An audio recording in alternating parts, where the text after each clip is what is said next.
Senhoras e senhores, boa tarde. Em nome do seu presidente, industrial Amaro Salles de Araújo, a Federação das Indústrias do Rio Grande do Norte agradece a presença de todos e dá início, neste momento, à segunda sessão da primeira edição do Fórum Caminhos do RN, no qual receberá, nesta Casa da Indústria, entre segunda, hoje, e a quarta-feira, todos os candidatos ao governo do Estado do Rio Grande do Norte, para que eles possam apresentar suas ideias, planos e projetos em um diálogo aberto com as classes produtivas, em particular, mas em aberto também, com qualquer eleitor norte-rio-grandense, de forma geral. Este evento, promovido pela FIERN, corre paralelo ao Fórum Caminhos do Brasil, que desde março vem recebendo aqui candidatos à presidência da República. 6 deles já passaram pelo Fórum. Agora é a vez de conhecer as propostas dos que disputam os votos dos eleitores potiguares, em busca do importante cargo de governador do Rio Grande do Norte, um estado rico, de muitas potencialidades, mas que atravessa uma grave crise. O segundo a falar nesta segunda-feira será o candidato do Solidariedade, Breno Queiroga. Na terça-feira, o primeiro a falar às 8 horas será o candidato do PSTU, Dário Barbosa. Após ele, às 10, será a vez do candidato pelo PSOL, o professor Carlos Alberto.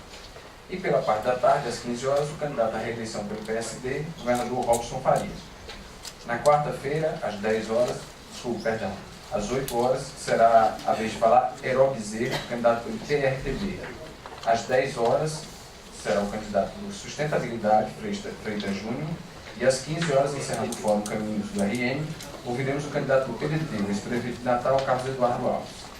É importante frisar que todas as regras foram previamente acertadas com as assessorias dos candidatos e que, pelo previsto, só serão aceitas perguntas por escrito. Também não serão permitidas manifestações que, de alguma forma, agridam qualquer um dos candidatos. Todas as questões, inclusive aquelas que não forem lidas, serão encaminhadas aos candidatos após a conclusão do fórum. A partir deste momento, por favor, todos mantenham seus celulares em modo silencioso. Agora, por favor, todos de pé para a execução do hino nacional.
Nesse esplêndido, ao som do mar e à luz do céu profundo, fulguras ao Brasil, florão da América, iluminado ao sol do novo mundo, do que a terra mais a vida.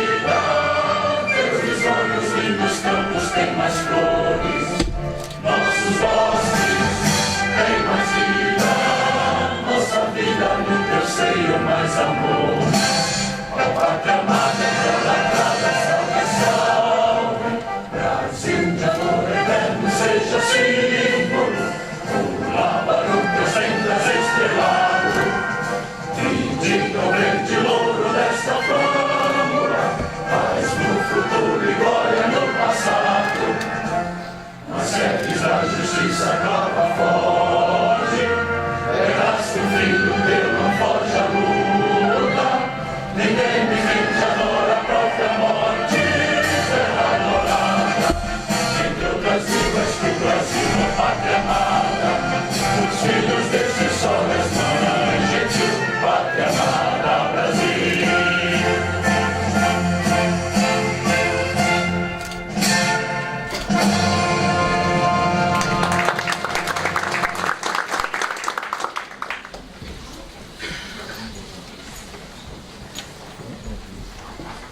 A FIERN registra e agradece as presenças de Pedro Teixeira de Mello, primeiro vice-presidente da FIERN, Roberto Serquis, diretor primeiro tesoureiro da FIERN,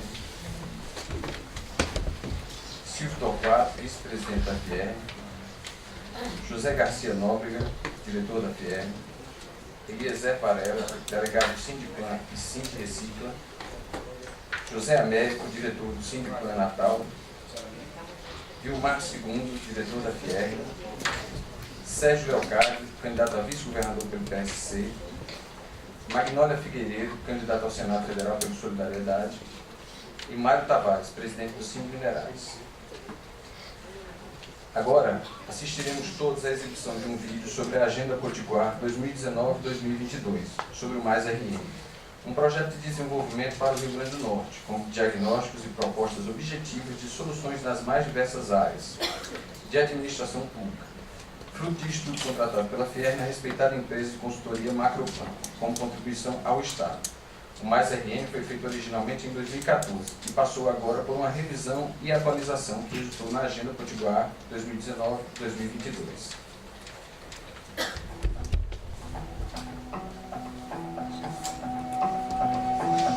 Em 2005, o Rio Grande do Norte era o estado melhor posicionado em desenvolvimento nas regiões Nordeste e Norte. No Brasil, estava em 12º lugar. 10 anos depois, havia perdido 2 posições. A perda do dinamismo do Rio Grande do Norte foi diagnosticada desde 2014 pelo Plano Mais RN, que propôs um pacto político e social de todos para melhorar o estado. Infelizmente, este pacto não aconteceu e a trajetória de declínio do estado se acentuou. Em 2006, o Rio Grande do Norte era o 3º estado mais seguro no Brasil. 11 anos depois, assumiu a liderança entre os estados mais violentos, com uma taxa de homicídios de 68 por 100 mil habitantes em 2017. Outro problema, apesar da forte escassez de água, as perdas físicas nas redes de distribuição da KN ultrapassaram os 50%.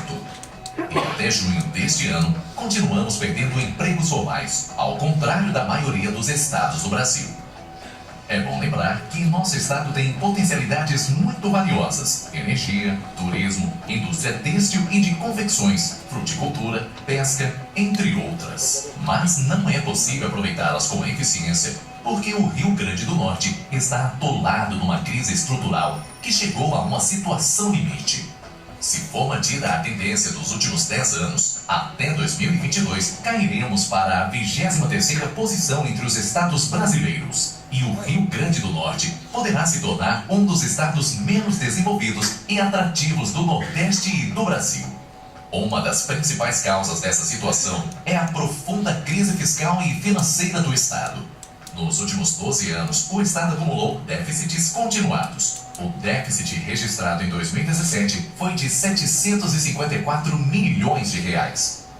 Hoje, o Rio Grande do Norte tem mais servidores inativos do que ativos e os gastos com a Previdência Estadual cresceram cerca de 160% nos últimos 3 anos. No início de 2018, o déficit mensal do governo do estado era de cerca de 100 milhões mensais, segundo estimativas da Secretaria de Planejamento do Estado. Mas os problemas não estão apenas no Poder Executivo. Segundo a mesma CEPLAN, no período de 2010 a 2018, o orçamento geral do Estado cresceu 53%, enquanto o orçamento dos demais poderes e órgãos independentes cresceu 110%. Os poderes Legislativo e Judiciário e o Ministério Público custarão para cada potiguar, em 2018, bem mais do que a média dos custos dos demais estados do Nordeste. Ou as lideranças potiguares, apesar de suas diferenças, se unem e enfrentam as debilidades do Estado de modo decisivo e com urgência, ou então o Rio Grande do Norte mergulhará num cenário de insolvência financeira, atrasando seus pagamentos e prejudicando cada vez mais os serviços públicos. Se afundará numa trajetória de decadência acelerada. Para as lideranças empresariais do Estado, a agenda do Pacto de Resgate Potiguar para 2019-2022 tem foco em 4 grandes desafios. 1. Melhorar os serviços públicos e a infraestrutura. 2. Melhorar o ambiente de negócios e atrair mais investimentos. 3. Fazer um forte ajuste fiscal e melhorar a qualidade do gasto público. 4. Reconstruir a governabilidade para resgatar o Rio Grande do Norte. Esses desafios se desdobram em 44 metas que indicam o esforço que teremos que fazer nos próximos 4 anos. A seguir, uma amostra dessas metas. Segurança. Reduzir a taxa de homicídios de 68 para 33,5 por 100 mil habitantes. Inclusão social. Diminuir o percentual de pessoas abaixo da linha da pobreza de 36% para 12%. Despesa pública. Enquadrar as despesas de pessoal nos limites da Lei de Responsabilidade Fiscal. As metas estão desdobradas em 180 ações desafiadoras e trabalhosas, como, por exemplo, manter todos os serviços públicos essenciais, segurança, educação, saúde, transportes, abastecimento de água, em funcionamento normal durante os 4 anos. Melhorar o ambiente de negócios do Estado, em comparação com os outros estados do Nordeste, para atrair mais investimentos e criar novos empregos. Reduzir a participação dos demais poderes e das despesas com pessoal, ativos e inativos, no orçamento do Estado. Congelar salários e benefícios, se preciso for. Esta agenda deve ser liderada pelo governador eleito este ano. Exigirá muito trabalho e cotas de sacrifícios solidários de todos. Conheça, debata e divulgue essas propostas com todos os seus amigos e familiares. Vamos nos unir para fazer o Rio Grande do Norte voltar a crescer, gerar mais empregos e qualidade de vida.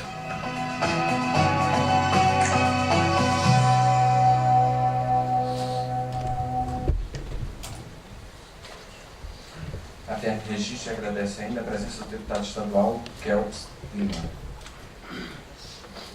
Neste momento, o presidente Amaro Salles passa às mãos do candidato Pedro Queiroga uma cópia da Agenda Potiguar mais RN. Baixo. Então, esses copos aí.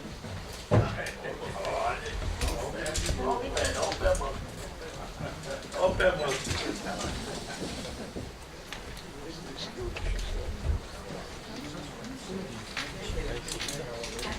Quer chamar serviço para receber aqui junto com você? Tô sério? Aniversário de Amaro e o presente que recebe. Mas ele vai dando presente pro Rio Grande do Norte. Aqui, presidente.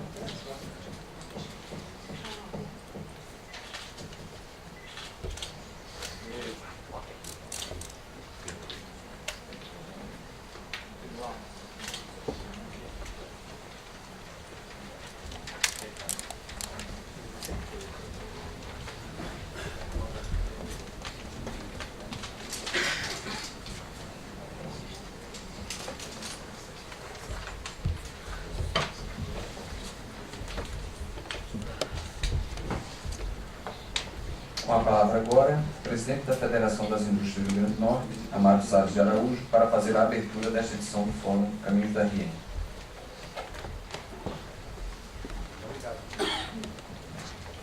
Boa tarde a todos. Eu gostaria de dar boas-vindas ao candidato Pedro Queiroga, seja bem-vindo à Casa da Indústria, ao diretor, ex-presidente do sindicato. Eu quero, em nome do nosso vice-presidente Pedro Terceiro, cumprimentar todos aqui presentes, agradecer. Agradecer também aos candidatos que estão aqui presentes, agradecer aos jornalistas aqui presentes também, que têm dando total cobertura a esse evento. Dizer, Breno, que a Fierne fica muito feliz de hoje, essa edição desses caminhos, do Fórum Caminho do Rio Grande do Norte. Eu acho que é um momento único que essa federação, nos seus 65 anos de existência, ela vem conduzindo esse trabalho. Trabalho esse que, fruto esse de 2011, quando assumimos essa federação, escutava os colegas empresários, dirigentes, sempre tendo uma reclamação no sentido de que a gente precisa dar uma contribuição aos governantes. Só se reclamar, só se queixar, mas dar uma contribuição que a gente pudesse contribuir para o nosso Estado. E foi quando a gente começou a conversar com a Macroplan, inclusive com uma proposta de trabalho, a gente teve a viabilidade econômica de financiar o projeto. Esse projeto ele tem o financiamento por parte de um grupo de empresários e pelo próprio sistema CNI, através do presidente Robson Andrade, e também aqui o sistema Fiel. E foi quando começamos a conversar com a Macroplan para que pudesse desenhar esse modelo desse projeto. Vale salientar que é um projeto de desenvolvimento econômico, né? Não estamos falando de um projeto de governo, estamos falando de desenvolvimento econômico. E que isso, inclusive, causa algum ciúme, porque as pessoas pensam que a Fierne quer fazer, governar. Isso não é a nossa intenção. Nós queremos um Estado limpo, um Estado saudável, um Estado produtivo, um Estado rico, com suas riquezas naturais. E que muitas vezes eu faço nos meus comentários, é um Estado rico, sentado, o governante sentado em cima da botija, a pedir esmola. Então você imagina que uma situação dessa pode acontecer. E estamos convocando os pré-candidatos, os candidatos ao governo do Estado, para que a gente possa mostrar esse pequeno vídeo em 5 minutos e 17 segundos, o que é realmente a realidade do Lula. E bem, esse final de semana, eu estava me dizendo na presidência, que a Folha de São Paulo traz esse desenho aí, né, de todo o Brasil, dos estados que são viáveis e dos não viáveis.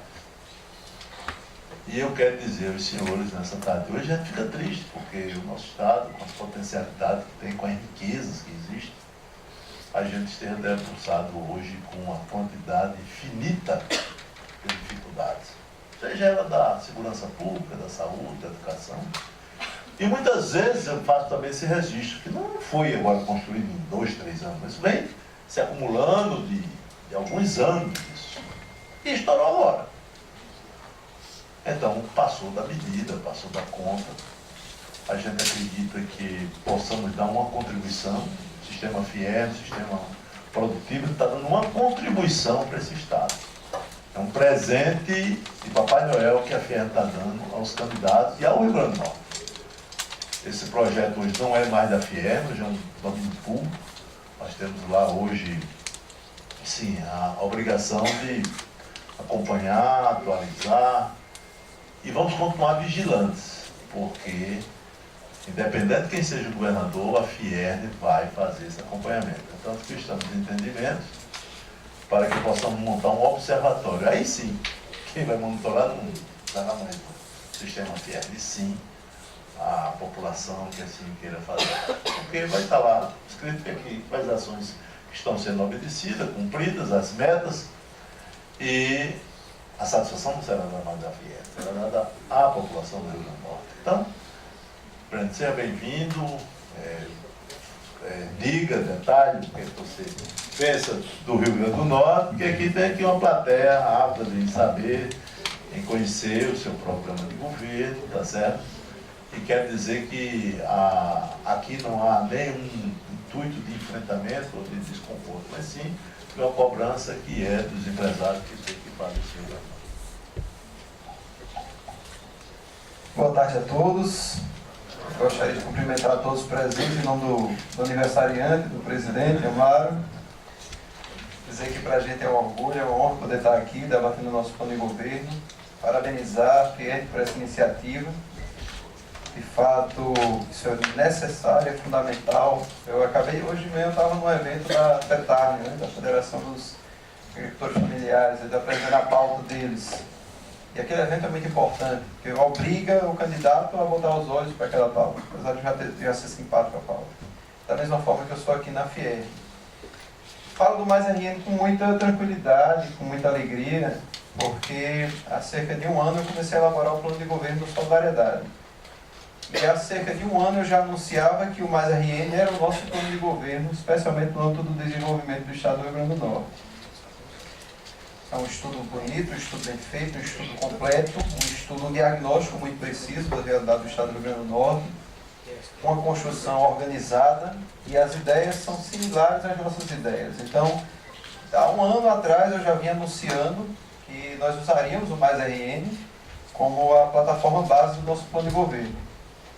Passou que o nosso plano de governo ficou mais ou menos como as ferramentas que nós vamos utilizar para implementar o Mais RN. Né? O Mais RN tem umas metas na segurança, quais são as ferramentas, quais são as contratações, quais são as providências que nós vamos tomar para que essas ações na segurança virem realidade. Então, nós construímos esse cenário e assim, o nosso plano é de casa. Se você chegar hoje na internet, nós lançamos o nosso plano de governo pela internet, é o governar.net.br. Vocês vão ver que já lá na internet nós criamos vários vídeos demonstrando nossa solução para cada um dos problemas do Estado do Rio Grande do Norte. Em vários delas eu falo do Mais RN como nossa plataforma de desenvolvimento econômico, né? Inclusive copiando algumas ações para a área de saúde, educação e segurança. E assim, diante desse cenário que se instalou no Estado do Rio Grande do Norte, eu acho que é importante nós todos aqui pararmos e pensarmos o que gerou esse cenário. O que construiu isso? Por que o Rio Grande do Norte está nesse momento? O Rio Grande do Norte, infelizmente, hoje ele vive uma consequência de décadas de um modelo político. Eu estava olhando para o Mário aqui, olhando para vários que estão aqui presentes, olhando aqui para Vilmar, que é empresário, um amigo nosso que eu conheço já. E eu lembrando que o empresário, ele tem uma premissa básica, né? Ele sai de casa todo dia com a cabeça: eu tenho que atender melhor o meu cliente hoje, eu tenho que organizar e otimizar o gasto da minha empresa nesse ponto para poder ser mais eficiente, para ter um preço mais atrativo e para prestar um serviço de mais qualidade. Todo empresário faz isso. A gente todo dia quando acorda, durante todo o dia, e quando vai dormir a gente fica pensando: onde é que eu posso economizar para sobrar mais recursos para investir no que de fato é minha obrigação. E essa é a visão que nós temos de serviço público. E isso eu digo não só com o discurso de um candidato a governador. Eu sou engenheiro civil, eu tenho 37 anos, eu sou consultor em gestão pública, já fui prefeito da cidade de Olho d'Água do Borges, uma cidadezinha pequenininha aqui no nosso estado, mas que exemplifica bem qual é a minha postura diante do uso do recurso público. Em Olho d'Água, no meio de uma grande crise de recessão que nós vivíamos, de queda de receita, de FPM, o comprometimento da minha folha era de 38% em média, onde outros municípios eram de 54%. Eu consegui inaugurar em 4 anos 25 obras. No primeiro ano eu inaugurei 10 obras. Lá eu tinha creche com inglês, com informática, com tempo integral, com merenda premiada, com música. Eu fui o primeiro município que informatizou 100% da saúde, gerando economia da ordem de 30% e melhorando em muito a qualidade do serviço na saúde do meu município. Informatizei a gestão pública. Vou dar um dado interessante. Só no consumo de combustível eu gastava algo em torno de 54 mil, depois que eu informatizei caiu para 28. Então nós, com esse entendimento de tornar a máquina pública eficiente, de atender bem o cidadão, com essa visão e com essa postura diante da gestão pública, nós conseguimos resultados espetaculares de economia, mas principalmente na prestação de qualidade de serviço ao cidadão. Essa perspectiva é essa nossa postura diante do governo do Estado, se assim chegarmos lá, que é o nosso grande objetivo de estarmos aqui hoje apresentando.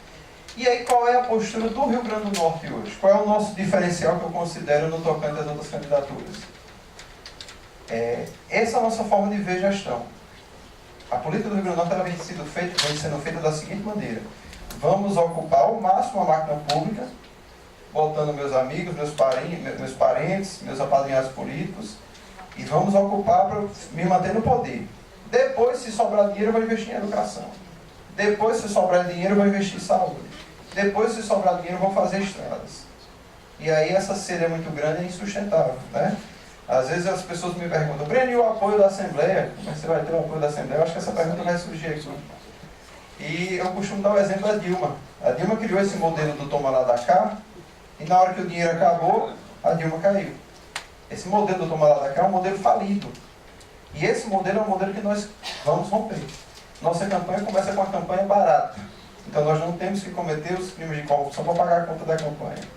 Nós não fizemos as históricas alianças com os partidos tradicionais, que historicamente ocupam a máquina pública sem resultado. Nós temos a autonomia de chegar na máquina pública e cortar a máquina pública onde ela tem que ser cortada, para ela ser grande onde ela tem que ser grande. Essa é a nossa perspectiva básica diante da gestão. Enxugar os desperdícios, os desvios, as regalias, os privilégios, para poder ter recurso para investir onde tem que ser investido. E aí nós temos várias iniciativas. O Rio Grande do Norte precisa muito, Mário, e eu vi que o Mais RN vislumbra isso também, de um banco de projetos estruturantes. O nosso Estado perde de forma continuada e constante recursos, porque não tem projetos para apresentar em Brasília, para trazer recursos de Brasília para cá. Eu digo isso com muita propriedade, porque eu sou um engenheiro civil que tem mais projetos públicos registrados nesse Estado no CREA. Eu já fiz mais de 2.000 projetos públicos no Rio Grande do Norte.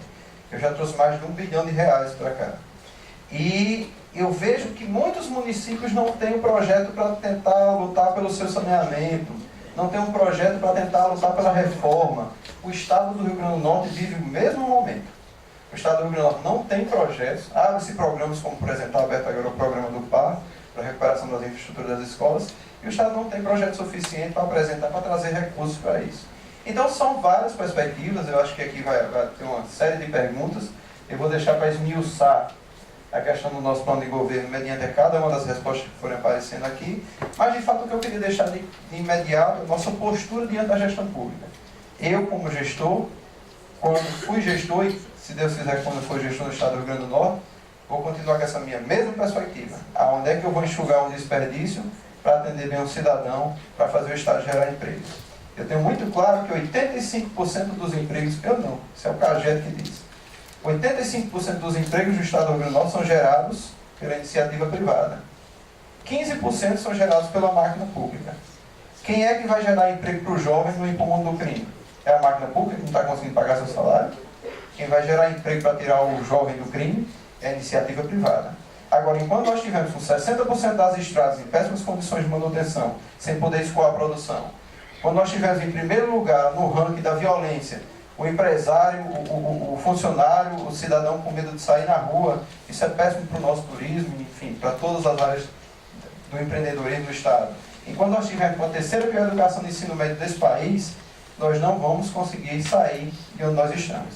Pelo contrário, eu estava vendo ali que nós estamos deixando de atrair investimento. O que nós estamos fazendo nesse momento é expulsar do Rio Grande do Norte os investidores. Isso é um ciclo que nós temos que quebrar, e dentro da análise de todas as candidaturas que aí se propõem, eu tenho a clareza de que a única que tem essa perspectiva, essa autonomia e essa independência para fazer isso é a nossa candidatura.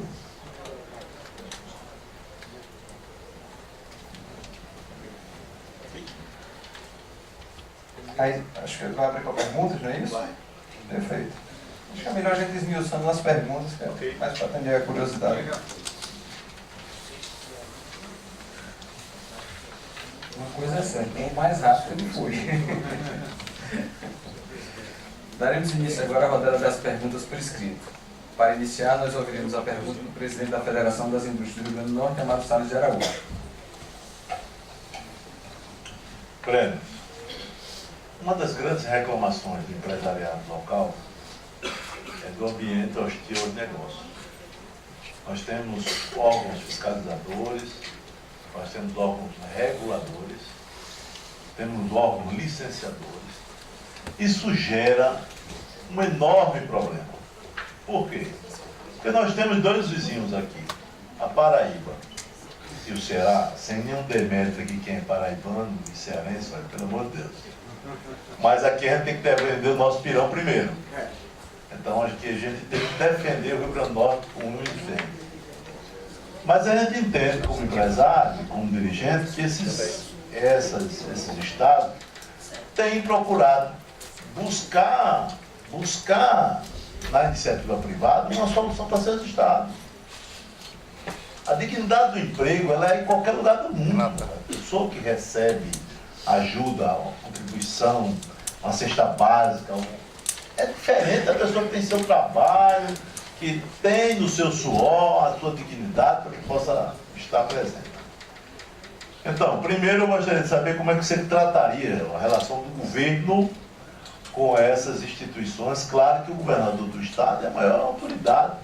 E quando tem um problema do IBAMA, não é um problema só da FIEL, do Sindicato de Construção Civil ou do Sindicato de Pesca, é um problema do estado. E o governador tem que levantar essa bandeira.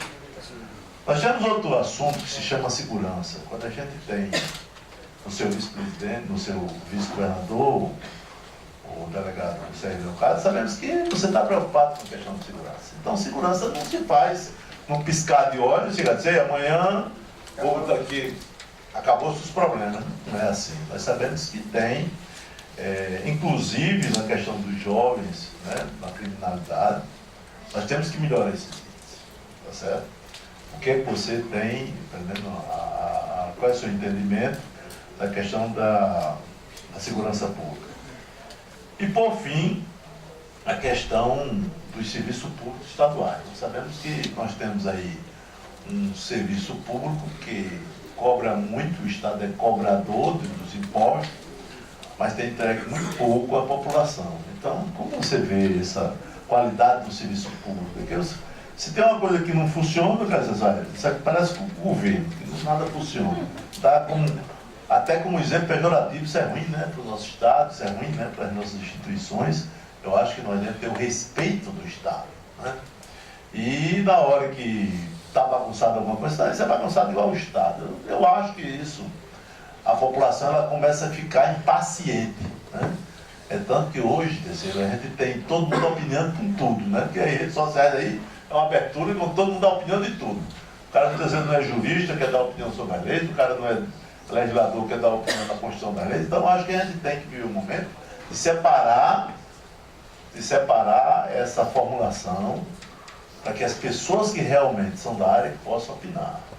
É que você tem a sua opinião própria, mas na construção de um Estado mais organizado, nós temos que ter a ordem. Então, eu gostaria de colocar esses três assuntos para que você pudesse nos responder de que forma você pensa.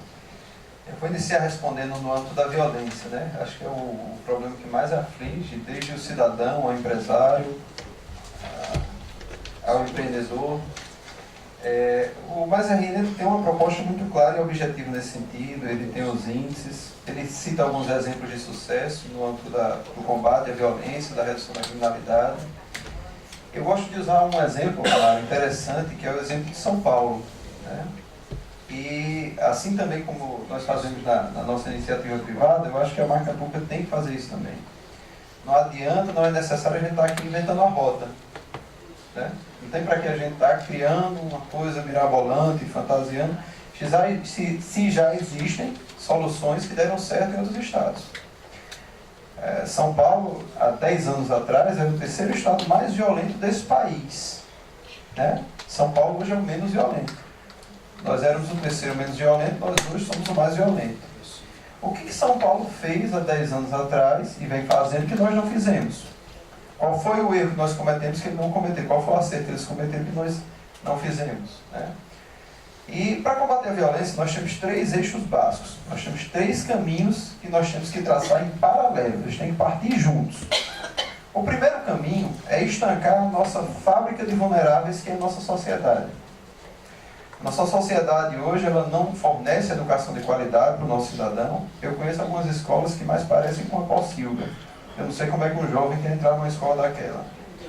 A nossa sociedade hoje deixa as nossas mães, os nossos pais, morrerem em corredores de hospitais à míngua por falta de um medicamento, por falta de um leito. A nossa sociedade hoje, quando o jovem vai procurar um emprego, a porta está fechada. Mas a porta do crime está aberta, escancarada, chamando ele para essa criminalidade. Eu aqui, pela nossa postura de trazer para a nossa chapa um profissional da área de segurança, o delegado Sérgio Leocádio, já demonstra com clareza a nossa preocupação nesse sentido da segurança. E eu não estou justificando aqui criminalidade, bandido. Para mim, a vida de um policial vale 1000 vezes mais que a vida de qualquer bandido. A vida de um cidadão de bem vale 1000 vezes mais que a vida de qualquer bandido. Algumas pessoas acham até ruim quando eu digo isso, mas é o sentimento que eu tenho com muita clareza. Mas existe uma fábrica de vulneráveis que, se nós não estancarmos ela, a gente vai estar enxugando o gelo. Então, esse trabalho inicial, que tem que ser feito na área de saúde, educação e geração de empregos, é um trabalho que a gente vai esmiuçar mais aqui em outras respostas. Agora, no âmbito, outra frente que nós temos que trabalhar é a questão da redução da impunidade. Para você reduzir a criminalidade, você tem que reduzir a impunidade. Apenas 3% dos crimes no Brasil são investigados. Apenas 8% dos homicídios são esclarecidos. No Rio Grande do Norte, nós não temos sequer esse número. E como é que nós vamos fazer para começar a resolver isso? Eu vou dar um exemplo claro de o que está acontecendo no nosso estado. Quando um policial prende um bandido no Rio Grande do Norte, seja num flagrante, seja numa denúncia, como é que seja, ele pega esse bandido junto com um processo no papel, uma pasta, ele bota debaixo do braço, muitas vezes feito até na mão alguma coisa, e ele vai de órgão em órgão. Ele deixa na penitenciária, dá um recebido, depois ele vai no Ministério Público, na viatura da polícia, gastando pneu, gastando hora de um policial civil qualificado. Depois ele vai na Defensoria Pública, depois ele vai no Ministério Público, vai no Fórum, aí ele vai no ITEP, depois ele sai juntando essa papelada todinha, riscando, organizando, anotando, tentando juntar uma prova aqui e acolá, com muita dificuldade de pegar um depoimento, caracterizar um crime. Aí ele junta um pacote de papel desse tamanho, aí dá entrada na delegacia especializada e deixa lá para ver se der sorte. E se o delegado e se o policial civil tiver tempo, ele investigar esse crime. E o bandido que cometeu esse crime, ele já deve estar solto. Porque como o processo foi mal instruído, o advogado vai lá, entra com a defesa, pede, ele sai, vai solto e vai responder em liberdade. Em São Paulo, tudo isso que eu estou dizendo aqui, que gastou 3, 4, 5, 6 dias para ser feito, talvez até muito mais, é resolvido com um clique. Em um botão se comunica instantaneamente todos esses órgãos. Olhe o desperdício de tempo, de recurso, de dinheiro, de servidor que a gente tem. Esse é um ponto que eu estou só trazendo aqui. Então, São Paulo trouxe para dentro da sua polícia tecnologia, uma coisa que está disponível e que nós não utilizamos na máquina pública. São Paulo informatizou os processos de inquérito, de forma que, além de conseguir ter mais celeridade, ou seja, cada servidor que recebe sua comunicação tem seu setor a trabalhar, tem sua quantidade de processos para responder, ele conseguiu também trazer outra coisa interessantíssima, que é a parte de provas robustas e de qualidade. A tecnologia gera para o policial de São Paulo informações rápidas, intuitivas e integradas. Aqui no Rio Grande do Norte, às vezes você está procurando um preso que já está preso, e a delegacia não tem sequer essa informação. Não se integra a informação das nossas polícias, do nosso sistema penitenciário. Isso é uma coisa que é para ser instantânea, é para ser automatizada. Quem tem empresa aqui sabe que se você não botar um bom software na sua empresa, a empresa vai quebrar tranquilamente. E no estado do Rio Grande do Norte, na área de segurança, ainda não tem. E aí eu vou dar um dado interessantíssimo para nós termos uma noção de como isso é caótico. São Paulo investiu milhões nesse sistema de São Paulo, lá, que é o método de inquérito digital. Esse software já existe de graça. O governo federal disponibilizou. Existe o PPE, Procedimento Policial Eletrônico, e existe também o POL-Office aqui da Paraíba, que é um excelente exemplo, que é até mais útil e funcional para a gente, porque ele é menos dependente da internet. Nós temos problema com a internet aqui ainda. E esses sistemas que eu estou dizendo a vocês hoje estão disponibilizados gratuitamente. E por que não foi implementado no Rio Grande do Norte? Porque não tem internet de qualidade nas delegacias, porque não tem computador e porque não tem qualificação dos nossos profissionais, dos nossos policiais. Então eu estou demonstrando só com clareza assim, o nível de absurdo e de falta de prioridade que tem sido negligenciada a questão da nossa segurança. E o terceiro eixo que nós vamos trabalhar na parte de segurança, né, é a questão do nosso sistema penitenciário, nossas universidades do crime. Aqui no Rio Grande do Norte, quando um bandido é preso, ele entra um bandido muitas vezes iniciante e ele sai de lá um bandido profissional. Ele já se associa numa associação criminosa, senão ele morre, e quando ele se associa, enfim, ele já sai de lá profissional. E como é que pode ser feito para reduzir isso? É macho, Breno, você está dizendo isso da sua cabeça, por que não foi feito ainda? Foi feito. Essa é a grande ilusão que nós temos, é a grande correção que nós temos que fazer. Foi feito. Não foi feito no Rio Grande do Norte, mas outros estados já fizeram isso que eu estou dizendo aqui. Então, também através do uso de sistemas, de tecnologia, você consegue implementar dentro das penitenciárias os protocolos internos de funcionamento. Um preso, para ele ir de uma sala para outra, para ele ser recebido, para ele receber uma visita, existe um protocolo dentro disso aí, que inclusive evita que o nosso agente penitenciário tenha contato continuado com o mesmo preso e tal. Esse tipo de situação não é implementado no nosso estado. Então, o nosso agente penitenciário é até um refém desse sistema. E isso a gente tem como recuperar e tem como implementar, como já foi feito em outros estados. E essas são as 3 premissas básicas. Lógico que sempre valorizando o servidor, capacitação continuada, né? Mas, enfim, são essas perspectivas que nós temos dentro do âmbito da segurança, ou seja, reduzir nossa fábrica de vulneráveis, modernizar a polícia para que a polícia tenha celeridade e provas robustas para manter o bandido preso e acabar com o problema do nosso sistema penitenciário também com o uso desse tipo de tecnologia. Pronto. Outra pergunta que tinha sobre, para a gente responder, é a questão do ambiente hostil. Eu sou testemunha disso porque eu já licenciei diversas obras, todas aprovadas nas mais diversas instâncias, e aí vem um promotor com entendimento diferenciado da legislação e questiona o licenciamento que foi concedido por um IDEMA da vida. O empreendedor já tem investido milhões numa obra e essa obra termina ficando parada porque algum entendimento, essa palavra que é bacana, o entendimento de ele manda parar aquela obra. Esse é o tipo de situação que nós temos que combater. Agora, como é que a gente faz isso? Nós temos que integrar todos que participam desse licenciamento para ir quebrando essas arestas. Sempre que acontecer um ponto desse, tem que parar tudo, sentar e discutir qual é a providência que nós vamos tomar, qual é o entendimento que vai ficar definitivo. É do Ministério Público do Estado, é do Ministério Público Federal, é do IDEMA, qual é que vai ficar fechado. E dali sai um relatório definindo o que vai ser definido ali por diante, para não ter mais esse tipo de inconsistência, que é uma coisa continuada que vem acontecendo há décadas, principalmente nos últimos 5 anos, que eu já vi muito acontecer isso. A gente licencia uma obra, cumpre a legislação e algum promotor, por algum entendimento divergente, termina embargando a obra. Isso expulsa o empreendedor. Isso causa medo em qualquer empreendedor. Eu, particularmente, não tenho meu dinheiro para botar no estado, que eu vou botar o dinheiro para ficar parado numa situação como essa. Então, esse é um ponto que nós temos que trabalhar, simplificar cada vez mais os processos de licenciamento, né, e facilitar a vida do empreendedor. Isso é uma visão que a gente já tem clara desde o início. E a outra pergunta, Amado, que você tinha colocado, era no tocante da nossa visão da gestão pública, né? De como está a gestão pública. Eu faço muito projeto de engenharia para a gestão pública, faço muito projeto de escola, de saneamento, e eu tenho uma visão que o prédio público tem que ser o melhor. A torneira do prédio público tem que ser a melhor. A cadeira, a mesa, a pintura, o acabamento, tem que ser gostoso. Uma escola tem que ser o melhor lugar de uma cidade, onde o cidadão queira ir lá.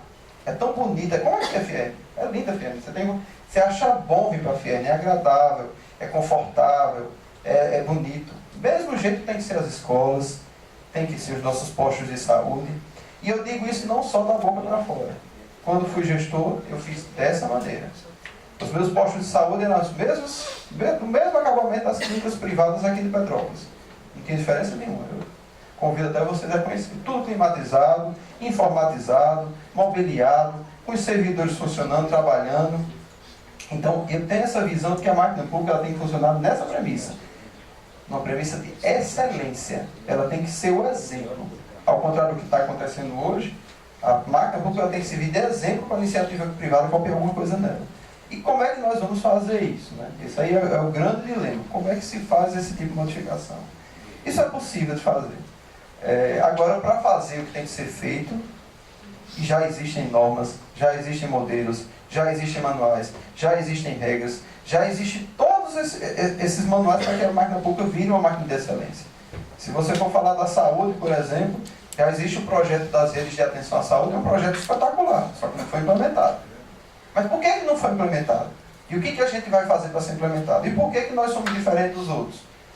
Não foi implementado exatamente por aquele primeiro motivo que eu disse. O dinheiro público hoje é utilizado para manter grupos políticos no poder incondicionalmente. Se sobrar, aí a gente faz alguma coisa. É a cabeça que eles têm. Não é a nossa cabeça. Não é a nossa mentalidade. A nossa forma de pensar dinheiro público é diferente.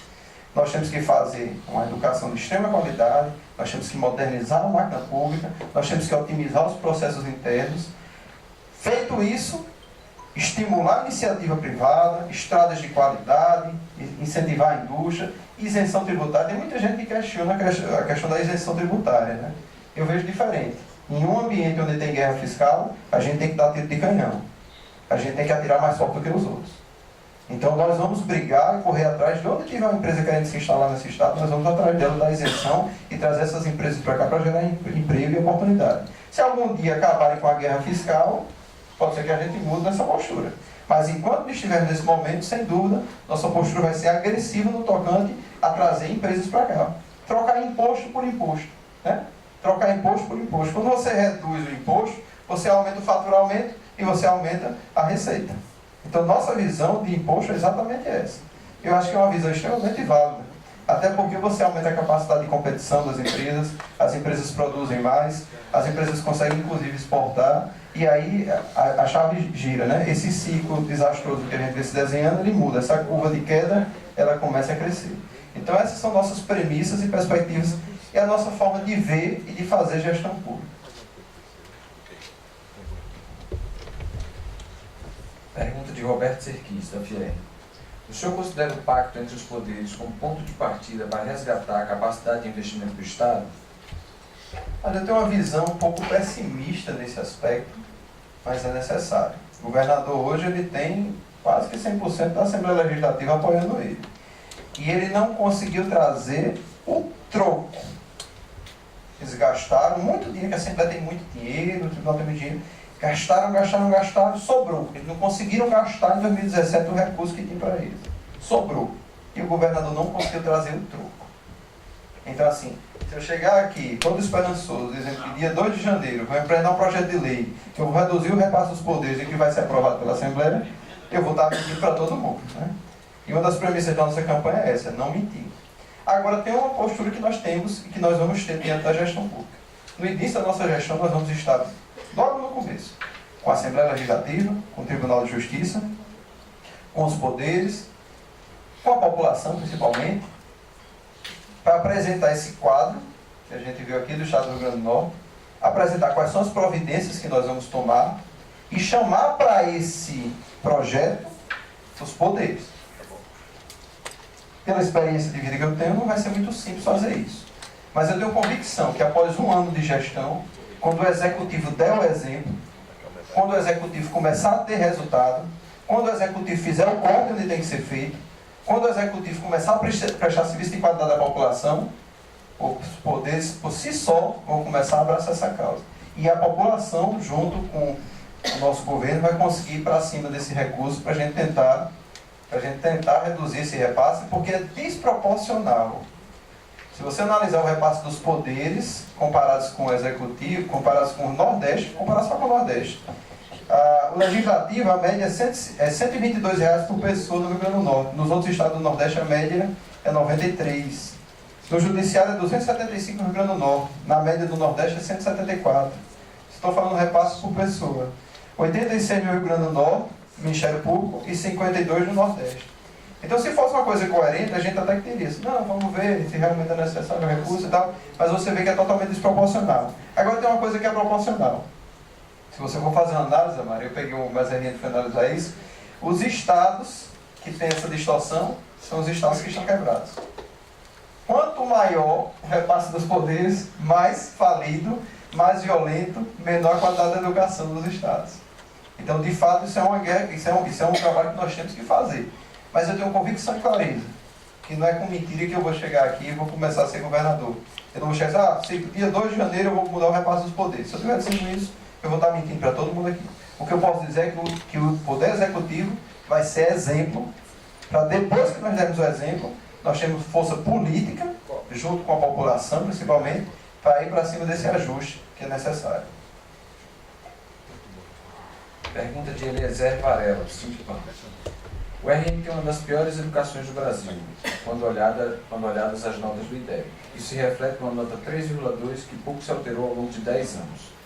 Isso reflete uma população pouco escolarizada e com dificuldade para se inserir no mercado de trabalho.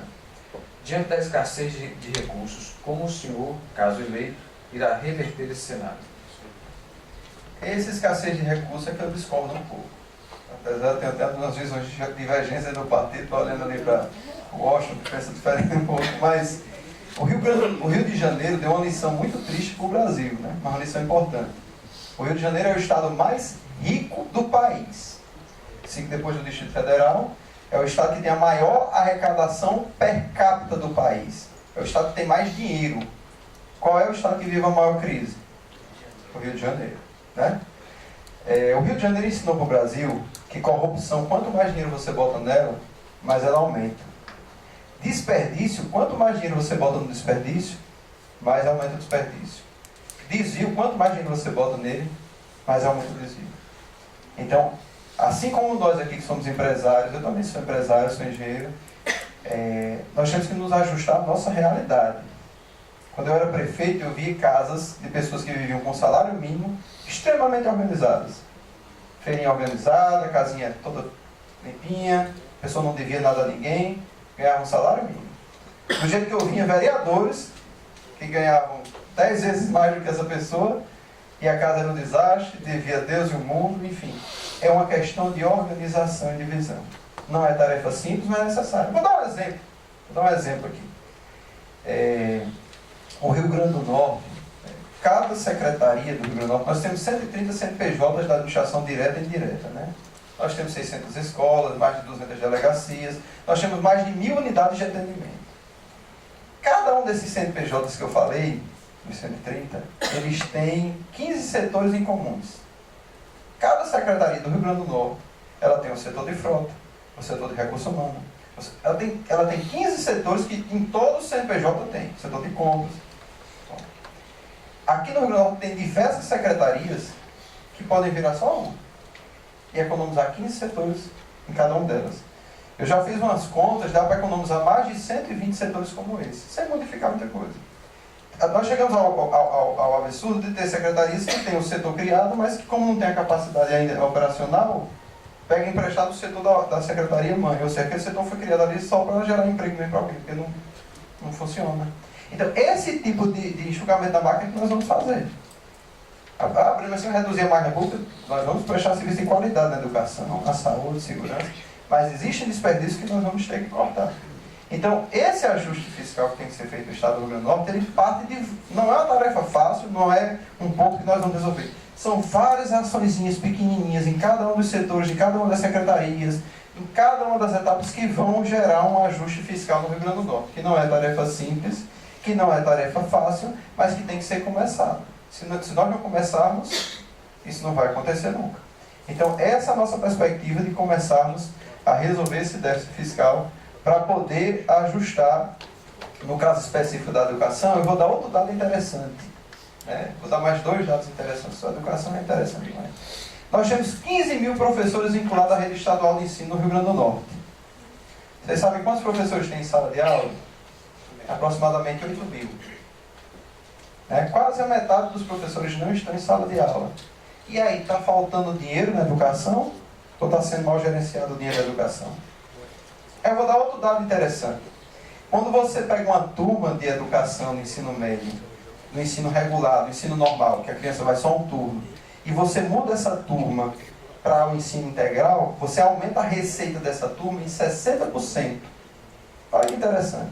Ou seja, se nós migrarmos nossas turmas de ensino regular para o ensino integral, nós aumentamos a receita do Estado em 60%, com a mesma mão de obra e com o mesmo espaço físico que nós temos.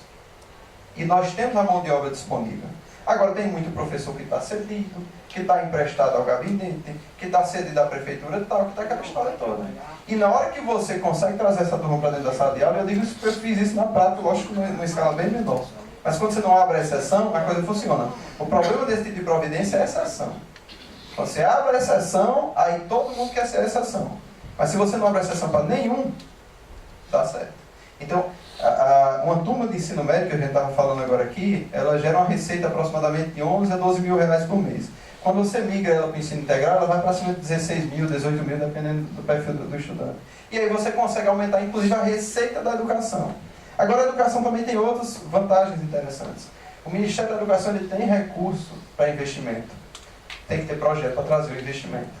Mas eu nunca apresentei um projeto do Ministério da Educação para não vir o dinheiro. Eu, como engenheiro, que já trabalhei em vários municípios, já trabalhei em mais de 70 cidades aqui, eu nunca apresentei um projeto do Ministério da Educação para não vir um recurso. Porque tem dinheiro e não tem projeto qualificado. Isso é uma das ações que nós vamos fazer para trazer mais recursos para a nossa educação. Mas, principalmente, modernizar a educação do Estado do Rio Grande do Norte. Nós temos exemplos interessantíssimos aqui. A UFRN, ela tem um software, que o nome é SIGA. Esse software foi desenvolvido aqui no Rio Grande do Norte, é utilizado na nossa UFRN. Eu vi esse software no comecinho, quando era estudante, hoje em dia ele é um software extremamente arrojado e moderno. E esse software faz a gestão total das turmas, até os insumos de cada sala de aula, de cada escola, de acordo com a matrícula, de acordo com a quantidade de alunos, quantos alunos estão presentes, a merenda, ele controla tudo isso para não ter o desperdício. Nós temos que implementar esse tipo de tecnologia nas nossas escolas. Porque outras universidades já copiaram a UFRN nesse sentido. Outros estados já implementaram esse tipo de tecnologia lá e conseguiram superar as crises. Eu consegui uma economia de 30% da minha merenda implementando esse tipo de controle. Vamos fazer a mesma coisa no Rio Grande do Norte. Dá para fazer.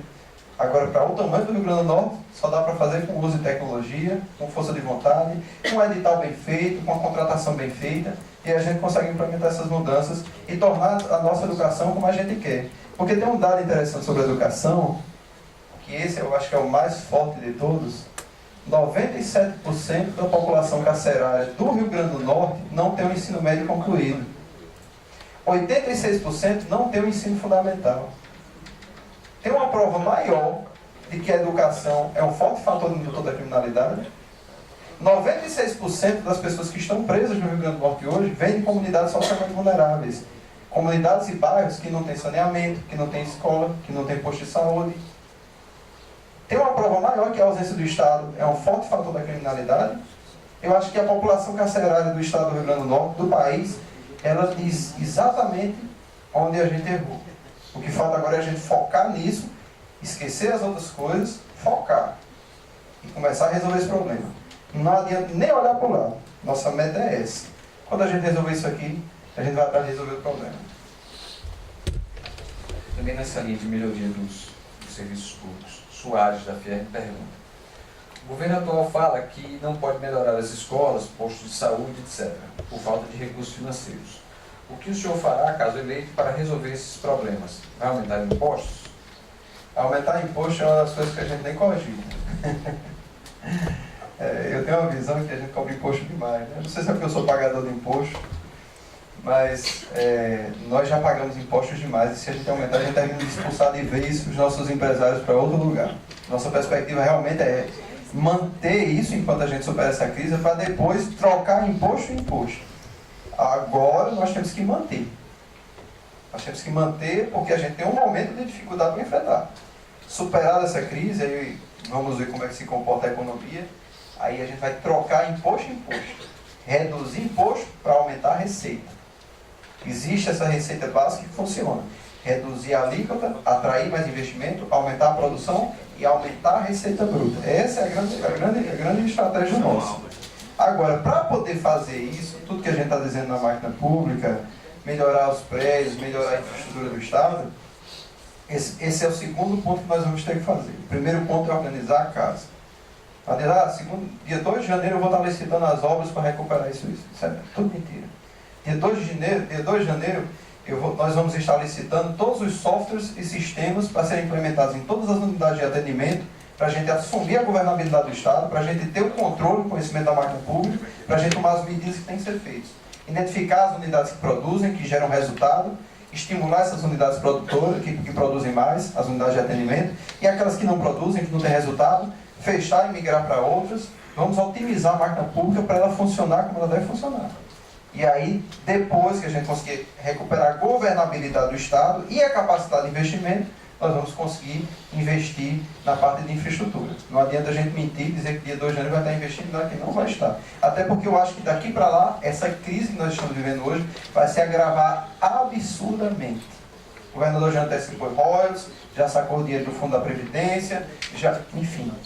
e daqui para lá, uma campanha, eu sei o que é. Eu sei o que é. E aumentou o ICMS, 1%. Aumentou o ICMS, então esse tipo de perspectiva que nós estamos enfrentando agora, daqui para o dia 31 de dezembro desse ano, eu acho que o desastre vai estar bem maior. Então a gente vai ter que sentar, recuperar a governabilidade do Estado, fazer esses cortes que têm que ser feitos, que vão ser duros de serem feitos, e a partir daí, aí nós vamos conseguir recuperar essa governabilidade para recuperar a capacidade de investimento e investir. Nesse meio termo, vamos criar um banco de projetos estruturantes para trazer recursos de fora. Eu sou totalmente a favor de fazer empréstimo para investimento. Empréstimo para investimento. Não se faz empréstimo para custeio. Não se faz empréstimo para fazer a feira. Mês que vem tem a feira de novo. Aí você tem que pagar a feira e mais empréstimo. Se não estava dando dinheiro para fazer a feira, começar a pagar a feira e mais um empréstimo agora. Então, empréstimo é válido para educação, que vai aumentar a receita lá na frente, para estrada, que vai aumentar a receita do Estado. Então, nós vamos criar um banco de projetos estruturantes, e nisso aí a gente sabe trabalhar bem, para trazer recursos, seja ele a fundo perdido do governo federal, através de financiamento público, seja ele por financiamento para a gente pagar essa conta depois. Mas nós vamos correr atrás disso aí. Isso não é um trabalho do primeiro ano de gestão, isso é um trabalho para começar a aparecer resultado no final do primeiro ano de gestão. Pergunta de Silvio Torquato, vice-presidente da FIER. O Estado perdeu posições no ranking nacional em relação à saúde. Né? O Estado perdeu posições no ranking nacional e a realidade mostrada diariamente nos jornais locais é a total falta de uma gestão eficiente, filas de espera de meses para ações básicas, insumos e medicamentos, bem como falta também de uma estratégia que inclui os municípios, compartilhe competência e distribua geograficamente os hospitais, fazendo diminuir a sobrecarga em Natal. Diante de tudo isso, quais são suas ações prioritárias caso eleito? A saúde, ela dá outra lição muito triste para a gente. Eu estou olhando aqui para a Lourenço, que foi prefeito de Almino Afonso, né, porque eu fui prefeito de Olho d'Água, e eu lembro que toda cidadezinha pequena tinha um hospital. Toda cidadezinha nossa lá, 4 mil habitantes, 10 mil habitantes, 5 mil habitantes, tinha um hospital. Tinha que ter um hospital. Se você fechasse o hospital, a população se revoltava. Esse hospital não servia para nada. Um médico, um enfermeiro, 2 técnicos de enfermagem, um motorista. Eu gastava 150 mil por mês com isso. Eu não tinha como fechar esse hospital. Porque tinha um hospital regional a 25 quilômetros da minha cidade que não tinha resolutividade nenhuma. Então, quando um paciente meu adoecia, ele vinha para o hospital, ainda acalmava o problema dele ali, para não ter que levar para Mossoró, e voltava para casa, ou ficar internado ali. Mas eu tinha que manter aquele hospital, gastando 150 mil de um orçamento de 800 mil, porque o regional que eu pagava todos os meses lá, junto com outros 12 municípios, 90 mil para ele prestar um serviço para a gente, esse hospital regional não tem resolutividade. Então, existe um grande desperdício de recurso público dos municípios, porque a rede de urgência e emergência do Estado do Rio Grande do Norte não tinha sido implementada. Mesmo os municípios pactuando e botando recursos naqueles hospitais regionais. O município tinha que manter uma escala de ambulância, uma escala de motorista, aquela história toda. Quando deveria ser implementada uma rede SAMU, com aquelas ambulâncias SAMU, que na hora que tivesse um acidente de moto, não era para ir para o meu hospital, era para a ambulância SAMU pegar esse paciente, levar para o hospital regional de referência, resolver o problema desse rapaz, dessa vítima lá, e trazer para a gente cuidar do acompanhamento dele na atenção básica. Então, a rede de urgência e emergência, ao contrário do que muitos pensam que vai gerar um gasto de dinheiro público, ela vai gerar uma economia absurda de dinheiro público. Porque os municípios não vão ser obrigados, por exemplo, a ter que manter um hospital aberto 24 horas. Porque quem vai estar aberto 24 horas para urgência e emergência são as ambulâncias SAMU. O município vai cumprir sua missão. Agora vão ter os hospitais funcionando e aí sim, atendendo bem o cidadão. Atendendo com eficiência, com resolutividade. Pegando a vítima e tratando a vítima com eficiência, para não ficar bolando de hospital em hospital. Hoje, se você sofrer um acidente em Olho d'Água, na minha terra, por exemplo, você vai para o hospital lá, vai ter um médico. Mas não tem muito o que fazer, não tem um centro cirúrgico, não tem. Ele vai estabilizar rapidamente, botar dentro de uma ambulânciazinha que, enfim, está sofrendo lá, vai levar para o hospital mais próximo, que é Caraúbas, por exemplo. Chegar em Caraúbas lá, vai ter a mesma coisa de Olho d'Água. Aí ele vai atender, vai estabilizar, aqui não dá para resolver, não tem como ter um centro cirúrgico, não tem escala de anestesista, não sei o quê, manda para Mossoró, levar o paciente. Se der sorte de não morrer no caminho, ele chega em Mossoró. Quando chega em Mossoró, tem uma estrutura melhor. Mas não tem, às vezes, o pino, não sei de quê, não tem Aí eles vão, não, aqui vamos estabilizar, estabiliza o paciente, aí botam outra ambulância, melhorzinho, uma ambulância UTI, aí manda para Natal. Aí quando chega aqui tem uma fila do tamanho do mundo, super lotada. E como é que se resolve isso? Implementando as redes de urgência emergência. Mas na região lá, não é um hospital Hoje, central. hoje o regional da nossa, lá tem vários, né? Região. Mas tem o do Paulo Sérgio e de Caraúbas. Como o olho d'água está a 25 km de Caraúbas, sempre a gente manda para Caraúbas. Porque não adiantava mandar para Paulo Sérgio para voltar para Mossoró. Eu voltava 100 km para caminhar 200. Era melhor estar 25 para ir mais 70. Né? Mas enfim. Brenin, por que não foi implementado? Aí você está ali em Patu, que é a minha cidade vizinha da gente. Aí de um lado tem Belém e Brejo do Cruz, na Paraíba. Né? E tem Brejo do Cruz. Aí lá, quando você chega em Belém, tem uma ambulânciazinha SAMU parada. Lá foi implementada a rede de urgência e emergência. Se você sofrer um acidente na ambulância, ele pega, leva para um hospital de referência que consegue resolver o problema. Então, tem que se implementar essas redes. Isso é só uma questão realmente, de fato, de organização e de priorização de investimento. E o bom é que existe um dinheiro da saúde para custear tudo isso.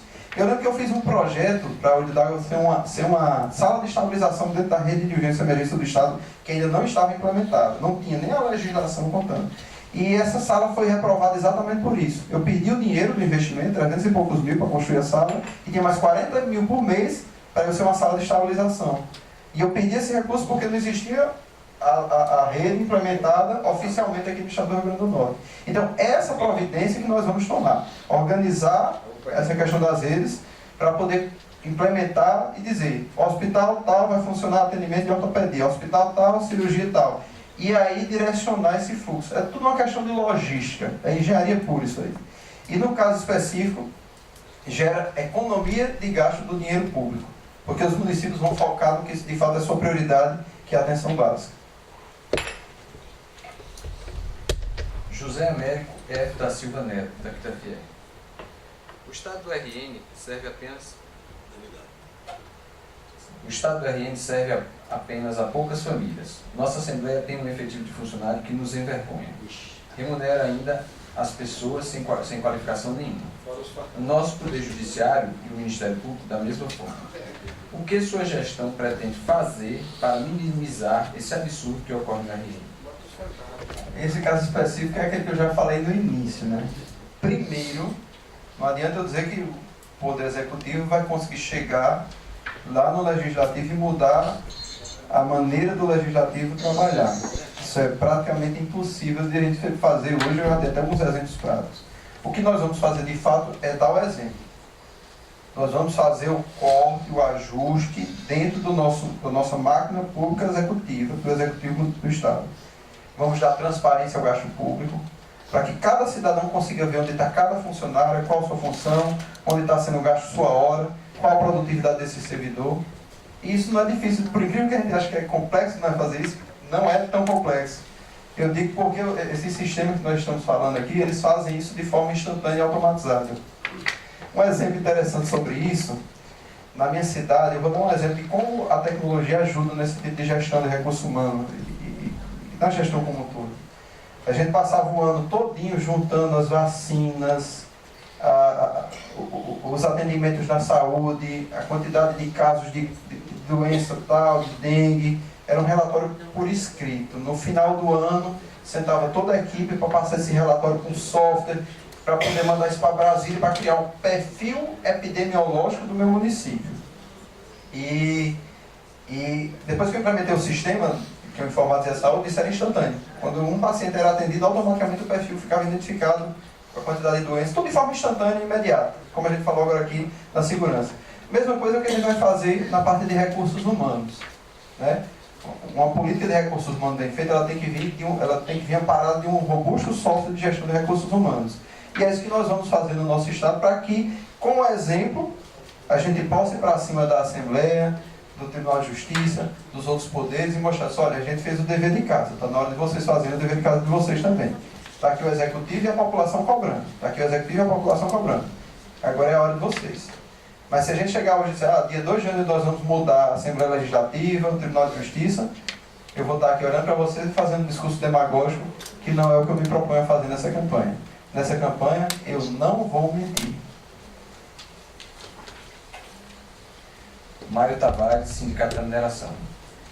Você investirá na universidade estadual ou se restringirá a obrigação do Estado no nível médio?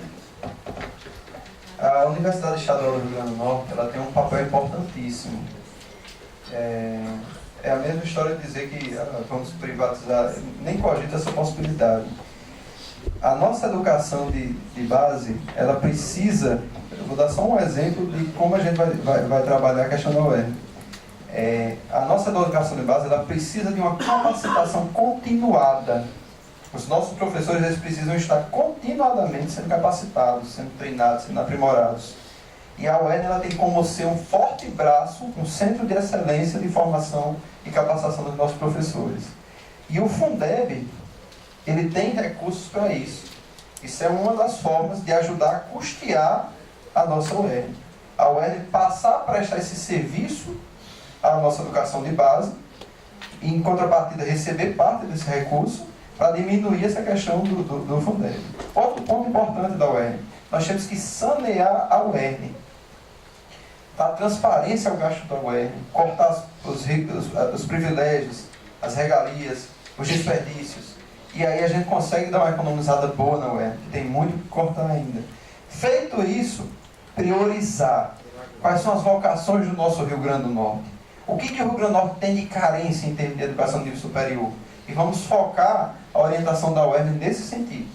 Acho que o caminho para a UERN, para a gente ter uma sustentabilidade da UERN, passa por esses caminhos que eu estou falando aqui. Existem outras providências mais detalhadas, mas de fato seria isso: sanear a economia da UERN, dando transparência ao gasto, criar fontes de custeio da UERN, por exemplo, o Centro de Excelência de Formação de Professores, ela tem capilaridade, a UERN tem vários campos que dá para a gente utilizar para fazer isso, e focar no que de fato é nossa vocação e no que de fato as outras universidades não estão fazendo.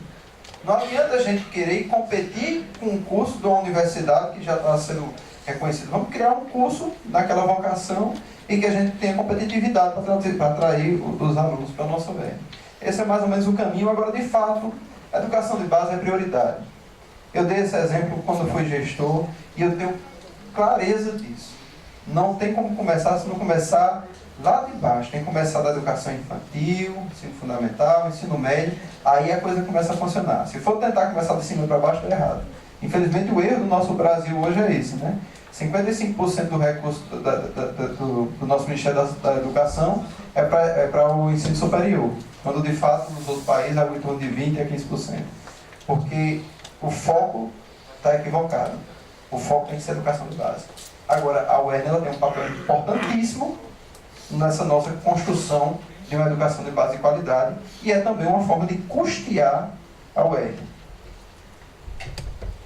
Ajuste fiscal. Pergunta de Juliano Martins, superintendente do SESC.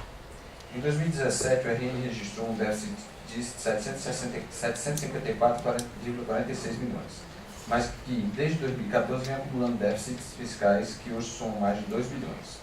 O RN também já se coloca numa situação de risco conforme a Lei de Responsabilidade Fiscal. Quais os conjuntos de ações práticas que o senhor pretende tomar caso eleito? Eu acho que, em todas as respostas que eu já dei aqui, eu fui colecionando algumas ações nesse sentido, né? Mas, de fato, em resumo, a nossa perspectiva é exatamente a modernização da máquina pública, para ter a governabilidade, para fazer os cortes onde eles têm que acontecer. Aumentar algumas receitas de forma estratégica, como eu falei agora há pouco, de aumentar as matrículas de tempo integral, que aumenta a receita em algo de 60% para cada turno que migra. Cortar as secretarias que são desnecessárias, para que a gente consiga ter secretarias.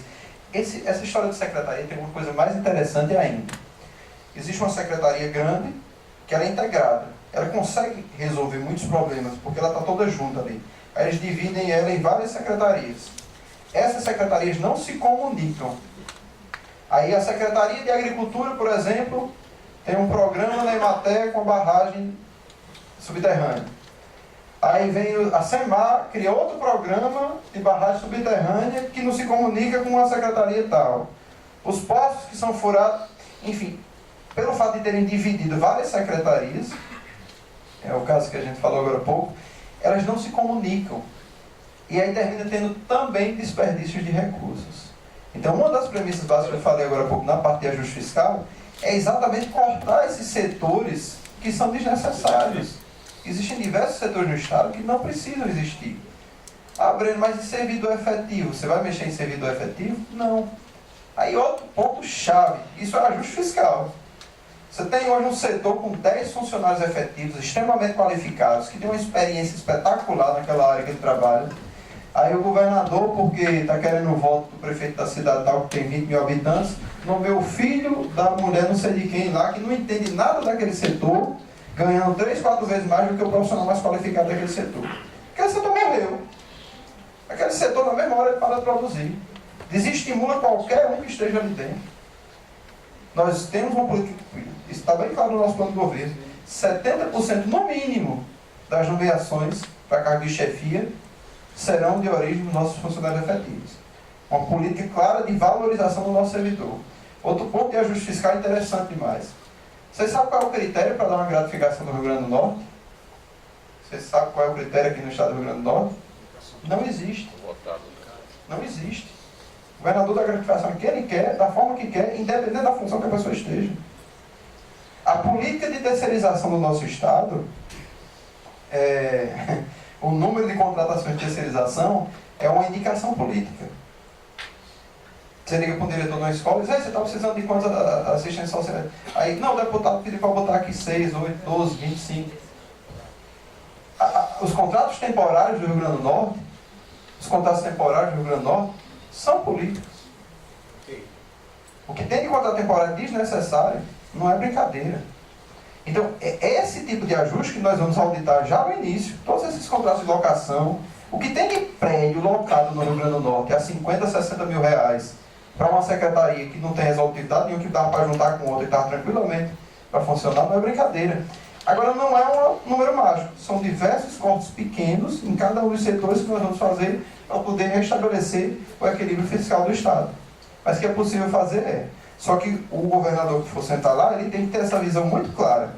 Aonde é que eu vou enxugar hoje para começar a ajustar isso para poder prestar o serviço? Ao invés de ele sair de casa pensando, onde é que eu vou arranjar um emprego para botar fulano? A minha diferença para esses outros candidatos que estão aí é exatamente essa. Eu vejo a gestão desse jeito. Aonde é que eu vou cortar, enxugar para poder prestar o serviço de qualidade, para poder fazer o ajuste fiscal? Ele sai de casa pensando, onde é que eu vou arranjar um emprego para botar o filho do prefeito de tal cidade que eu quero aquele apoio? Porque eu não posso perder a próxima campanha. Essa é a nossa visão diferenciada de fazer gestão. Esse é o nosso ajuste fiscal. Cacá Medeiros, empresário. O Rio Grande do Norte já tem os polos turísticos centralizados em poucos municípios. No meu caso, o Polo Agreste Trairi, que só dá apoio a Santa Cruz, Serra de São Bento, Monte das Gamileiras e Pacifica. O que o senhor pretende fazer para dar oportunidade aos outros municípios por meio do turismo? A interiorização do turismo é algo importante demais. O turismo, por si só, no Rio Grande do Norte, se o Estado atrapalhar pouco, ele se desenvolve. Só baixar ter estrada de qualidade, ser um Estado mais seguro, o nosso turismo dá um show. Nós temos muitas atrações, o Estado do Rio Grande é muito bonito. E tem muitas atrações interessantes. Mas nós temos que interiorizar o turismo. Isso é uma visão nossa da questão do turismo. Não ficar só no turismo de costa, só uma praia. A gente tem que ir para o turismo do interior, turismo religioso, turismo serrano. E essa gestão, isso é uma coisa que tem que ser feita de forma orquestrada e organizada. Hoje no Brasil já existe, isso é uma coisa coordenada pelo próprio Ministério do Turismo, um mapa do turismo do Brasil, né? No mapa do turismo do Brasil, os municípios eles cadastram seus projetos lá dentro de um fórum, e eles caracterizam suas atratividades turísticas. Isso é uma coisa que tem que ser aprimorada, mas tem que ser estimulada da maneira correta. Eu tive na costa norte ali, tive a oportunidade de conhecer as dunas do Rosário. Do Rosado. Vocês conhecem lá? Não tem um canto mais bonito no mundo, não. Mas para eu chegar lá, o carro quase que se acaba na buraqueira. O que tinha de casa invadindo a área das dunas não era brincadeira ali. E nenhuma sinalização. Eu passei pelas dunas e sequer vi. Eu nem vi. Aí quando eu... aqui as dunas, eu volto. Porque não existia sinalização. As cidades do entorno não tem nada de saneamento. Não, as estradas de péssima qualidade. Nós estávamos transitando com medo, inclusive, da parte de assalto e tudo mais. Então, Eu acho que a perspectiva inicial para nós conseguirmos começar a incentivar o nosso turista é fazer o dever de casa básico, que já é muito difícil. Fazer o dever de casa, estrada de qualidade, segurança, sanear as cidades prioritárias, já é muito difícil. Isso aí é a nossa premissa, sinalizar, criar um calendário cultural, um calendário turístico para o Estado. Isso está tudo muito claro no nosso plano de desenvolvimento. Porque o turismo é a nossa indústria sem chaminé, né? É uma coisa que nós temos que estimular cada vez mais. Eu gosto muito de dar o exemplo de Tibau do Sul. É uma cidade que ela importa mão de obra. Tibau do Sul tem a Praia de Pipa ali. Ela tem emprego sobrando, que ela importa mão de obra das cidades vizinhas. Então é de uma importância tremenda. No caso específico, a interiorização do turismo talvez seja a bandeira principal nossa nessa pasta. Nosso tempo chega ao final agora, eu vou fazer uma última pergunta. E após a pergunta, o senhor já pode fazer suas considerações finais. Pergunta de Roberto Serquis. A governança passa obrigatoriamente por uma relação com os parlamentos estaduais. Qual a proposta do senhor na convivência administrativa com a Assembleia Legislativa? Essa relação, acho que eu falei no início do mandato, mas eu gosto de dar 2 exemplos, né? O caso de Robson aqui no Estado, foi um exemplo falido dessa relação toma lá da cá, com a Assembleia. O caso da presidente Dilma também, outro exemplo falido da relação toma lá da cá, né? A relação de conquistar a Assembleia, conquistar a Câmara, oferecendo vantagens em troca de votos. Essa relação, ela tem que ser quebrada. A Assembleia já é rica demais. Agora, quando você cria exceção, você tem que abrir exceção para todo mundo e você termina falindo essa relação. Então, nossa postura diante da Assembleia vai ser essa. E isso o Mazerrini deixa muito claro. Todos vão ter que passar por um corte. Todos vão ter que sofrer um pouco para ajustar isso aqui. Então, nós vamos apresentar à Assembleia nosso projeto. Nossa relação com a Assembleia vai ser essa. Nós temos muito claro o que temos que fazer. Qual é o papel da Assembleia, do Executivo, do Judiciário. E diante dessa conotação, nós vamos implementar o que tem que ser feito. Mas sempre criando essa perspectiva de não abrir as exceções. Porque na hora que você abre a exceção para um deputado, eu vou lhe dar 100 emprego aqui naquela terceirizada, a casa caiu. Então, eu digo isso, é um exemplo pequenininho, mas vale a pena citar. Quando eu fui gestor, minha primeira reunião com meus vereadores, eu fiquei sozinho na minha sala. Tudo isso se levantou e saiu da sala. Mas como eu não abri exceção para nenhum, eu terminei meu mandato com mais vereadores do que eu comecei. Fazendo a política limpa, decente e honesta, com a autonomia dos poderes. Agora foi exatamente porque não teve exceção. Se tivesse uma exceção, eu tinha bagunçado essa relação. Queria agradecer, aproveitar aqui o momento, agradecer a oportunidade de estar falando para a FIER, né? Dizer que eu tenho muito claro, Amaro, que eu sou o candidato da FIER. A FIER talvez não anuncie isso. Os empresários da FIER não anunciam isso. Mas diante dos nomes que aí se apresentam, diante do cenário que nós discutimos aqui, sem dúvida nenhuma, se tem um candidato que vai conseguir implementar as ações que o Estado precisa para que os nossos empreendedores e para que os nossos empresários consigam crescer e prosperar e gerar emprego e oportunidade para o nosso Rio Grande do Norte, eu não tenho nenhuma dúvida. A candidatura que representa isso é a candidatura de Breno Queiroga. E para terminar, eu quero dizer a vocês assim, que tem oportunidade, nós estamos passando por um momento muito difícil na política do nosso país, do nosso Estado, né? Que é o eleitor que não quer ir votar, o eleitor que não vai votar, o eleitor que está com nojo do político. Nós temos uma missão importante de levar essa conscientização. Tem um voto que ele não deixa de ir para a urna em hipótese nenhuma, é o voto comprado. O voto comprado elege o político corrupto. E o político corrupto é quem destruiu esse Estado do Rio Grande do Norte como ele está hoje. Então, se nós não conscientizarmos o eleitor consciente, o eleitor que está revoltado, está chateado, para ele escolher um candidato melhorzinho, menos ruim, como queiram chamar, nosso Estado vai continuar sendo comandado pelo voto comprado, pelos políticos corruptos, e vai continuar sendo o Estado mais violento desse país, vai continuar sendo o Estado com a pior educação desse país, vai continuar sendo o Estado com as piores estradas do Nordeste, vai continuar sendo esse Estado hostil ao empreendedorismo. Para concluir, Amado, tem uma coisa importante demais que eu não disse para nenhum aqui hoje. Eu tive em Mossoró e deu uma entrevista na televisão, e um dos empresários me chamou para conhecer e disse que queria abraçar o nosso projeto, que gostou da minha postura, estava procurando um candidato. Esse empresário ele gera 1.300 empregos diretos em Mossoró de carteira assinada, ele gera uma arrecadação para Mossoró de 7 milhões de reais. Eu tirei uma foto com esse empresário e postei na internet. E rapidamente aquela turma radical começou a comentar embaixo. É um explorador do proletariado, é não sei o quê. Começaram a criticar o empresário. E se tem uma coisa que nós vamos trabalhar fortemente no nosso governo é isso. Essa visão distorcida do empresariado. Desde a educação de base, valores como empreendedorismo vão ser trabalhados. Nas nossas escolas, na parte de ensino integral, isso vai ser uma coisa fortemente trabalhada.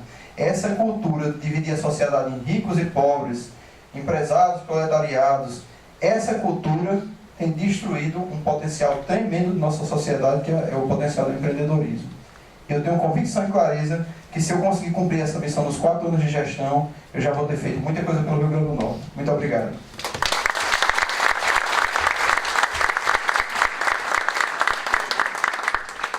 Em nome do senhor presidente, do senhor Amaro Salles de Araújo, agradece ao candidato pela participação e a presença de todos. Já convida para a segunda sessão do Fórum do Caminho do RN, que será amanhã, a partir das 8 horas. Amanhã serão ouvidos os candidatos Dário Barbosa, do PSTU, professor Carlos Alberto, do PSOL, e Robson Faria, do PST. Boa tarde a todos.